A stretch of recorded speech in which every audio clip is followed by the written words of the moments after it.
Flooding across North Carolina offers two reminders to us: the power of Mother Nature and the reality that it could happen very well here during a hurricane or tropical storm. There is a pitch to do something about flooding in coastal parts of Virginia, but legislative bills have been dying in the General Assembly. 10 on your side's Andy Fox now with how the legislation would let the state work around the federal government. Andy. Anita and Tom, a Virginia Beach delegate wants to create a partnership between the state and the federal government to reduce the risk of flooding. He wants the Army Corps of Engineers to help design flooding risk reduction projects, but it appears his plans are a tough sell in the General Assembly. I think right now it's a little bit out of sight, out of mind. That's Delegate Jason Miyares explaining why his legislative bill to reduce hurricane risk has now died twice in the General Assembly. Miyares a year ago on what his bill would do.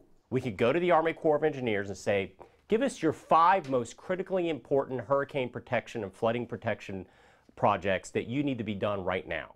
Miyares today. Republican and Democrats, too many of them think it's a local issue or a federal issue. They don't realize this is a Virginia issue. I think as a region, we need to get our delegation to come together and focus on a few bills and get those passed. Norfolk Councilwoman Andrea McClellan a year ago. We have old stormwater pipes, and those pipes now, the outfalls are now being covered with water. We watched last year's report with McClellan. We're doing a lot in terms of green infrastructure and stormwater.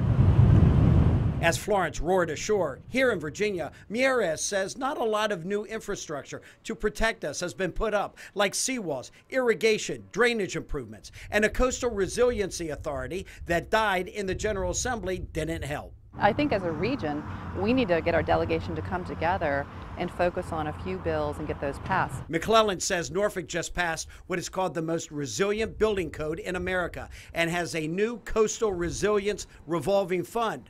But the problem with that? Unfortunately, while the revolving fund got passed, there is no money in the revolving fund. So it is an empty vessel.